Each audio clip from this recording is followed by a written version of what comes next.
Bonsoir à tous et soyez les bienvenus dans cette nouvelle édition dont elles sont les faits saillants.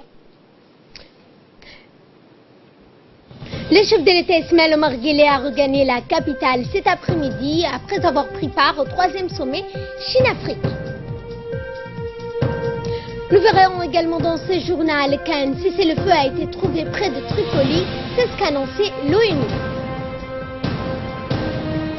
Bonsoir à tous. Le chef de l'État Ismaël Omar Guelleh a regagné en début d'après-midi la capitale après avoir donc participé au forum sur la coopération Chine-Afrique qui s'est tenu à Pékin, la capitale chinoise, du 3 au 4 septembre 2018.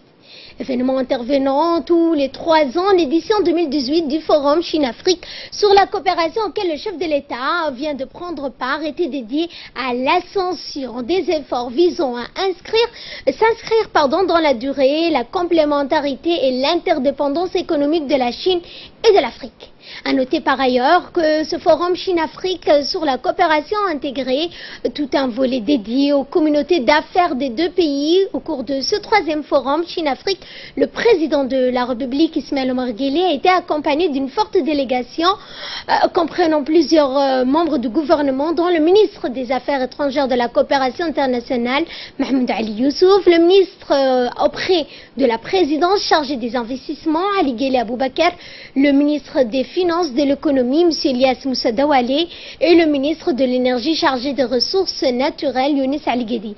De nombreux responsables appartenant au secteur public et privé de Djibouti, donc parmi lesquels le directeur de l'EDD, Jama Ali Guelleh, le président des autorités de port et des zones franches, Aboubakar Omar Hadi, le directeur général de l'Agence nationale des investissements, Mahdi Darar, le président de la Chambre de commerce, accompagné le chef de l'État au cours de ce déplacement en Chine. Et toujours donc le président de la République qui hier avait reçu le PDG de la compagnie chinoise PolyGCL. Cette société devra construire un gazoduc entre Djibouti et l'Éthiopie, ainsi qu'une usine de liquéfaction à Demerjog. Il est ainsi question de construire un terminal gazier pour l'exportation du gaz trouvé dans la province somalienne du grand voisin éthiopien.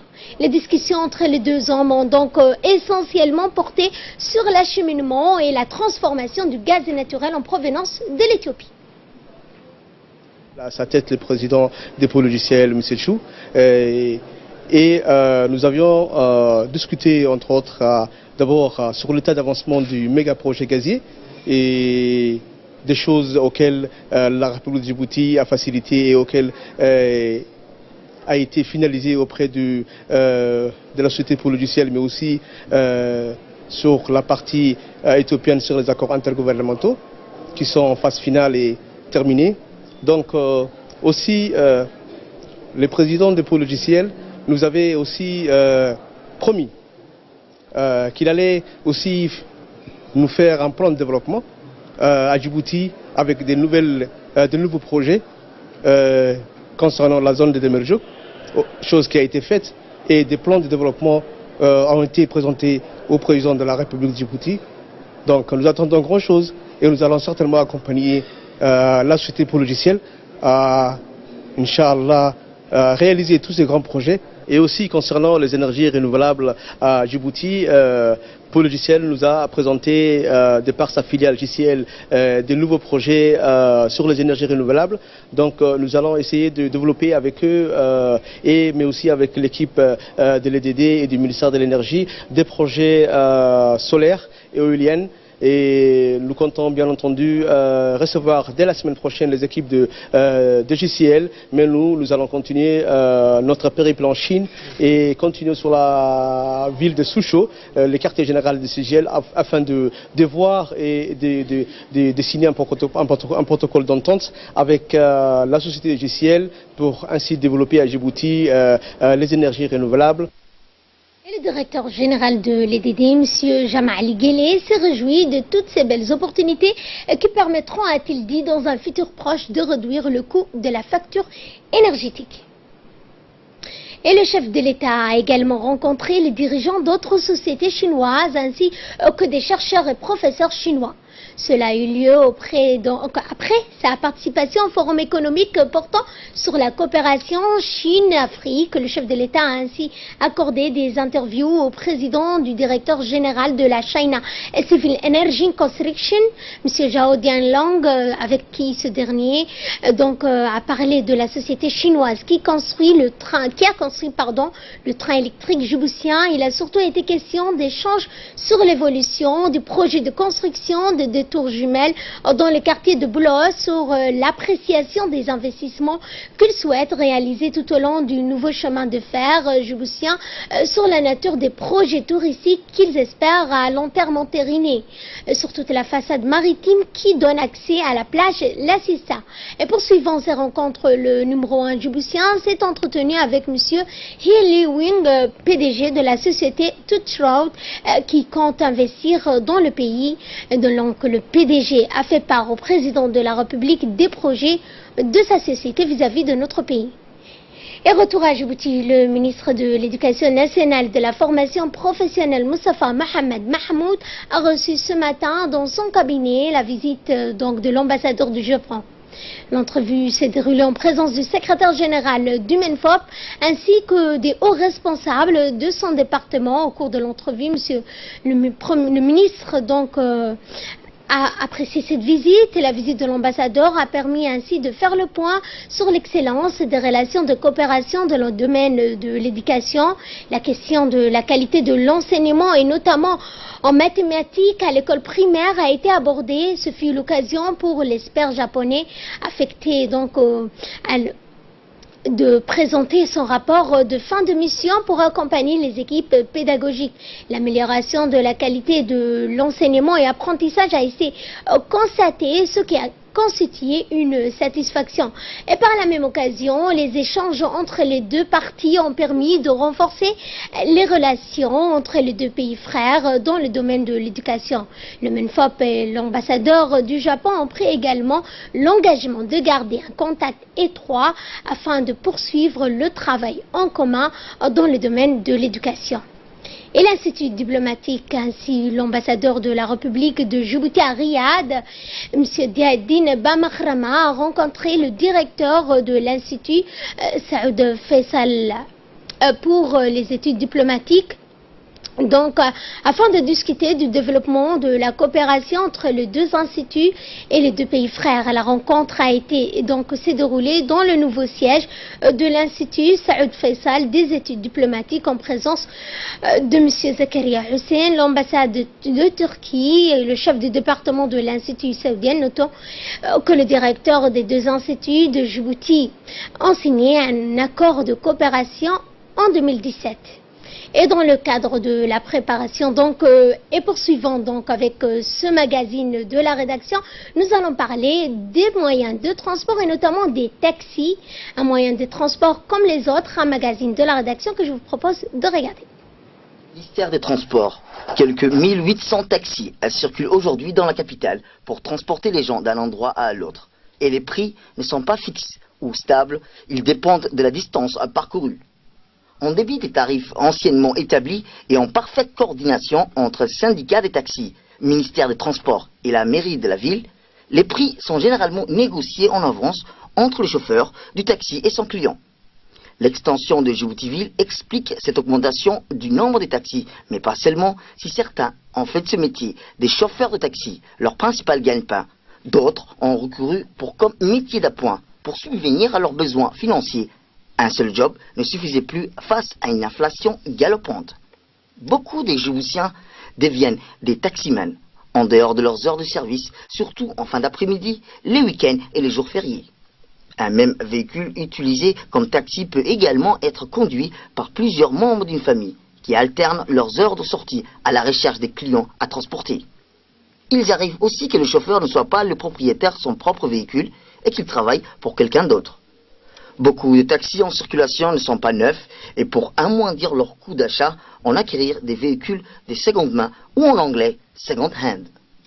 Enfin, on ne voit pas encore à Djibouti-Ville des femmes conduisant des taxis, même si l'idée a fleuri au département en charge de la femme et de la famille.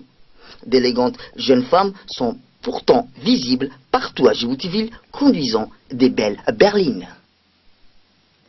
Et nous allons à Lissabie, où l'hôpital régional d'Ali-Sabié, dont son directeur, Dr Ahmed Absi Warsama, a lancé hier matin, lors de la semaine de la collecte de sang, plusieurs personnes ont donné leur sang. La population à Sajouk devrait donc répondre à cet appel pour offrir ce précieux liquide pour sauver des vies humaines. Cette opération de collecte de sang s'est déroulée en présence de l'adjoint du préfet d'Ali-Sabié, Mohamed Mahmoud Abbas, et le président du conseil régional, M. Ahmed Ouaissi.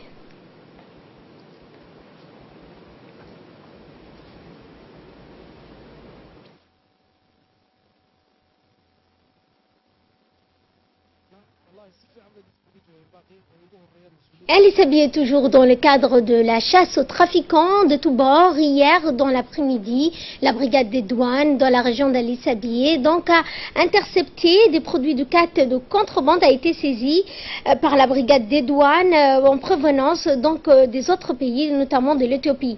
10 kilos de cat étaient contenus dans 12 colis de l'équipement de douane dont l'escadron de sécurité de l'armée a procédé à sa destruction. Et de là, nous passons à ce qui domine l'actualité internationale, et pour nous en parler, Ali Abdullahi. Bonsoir Ali Abdullahi. Bonsoir Fardous. Et nous allons parler de ce cessez-le-feu trouvé d'après l'annonce de l'ONU à Tripoli. Et effectivement, la mission de l'ONU en Libye, la MANUL, a annoncé la signature d'un accord de cessez-le-feu entre les groupes armés impliqués dans les combats près de la capitale libyenne, qui ont fait au moins 50 morts depuis le 27 août dernier.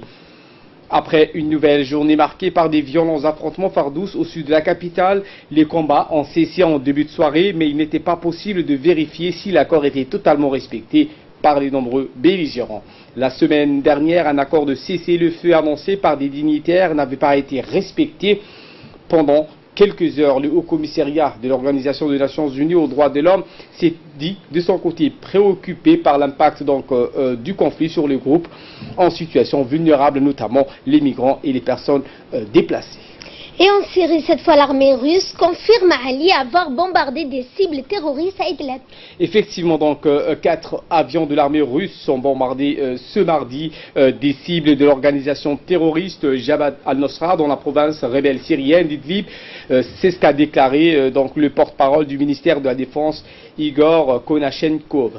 Le 4 septembre, 4 avions de l'armée russe ont procédé depuis la base de Himnim à des frappes contre des cibles de l'organisation terroriste Jabhat al-Nusra, formée des membres de l'ex-branche d'Al-Qaïda.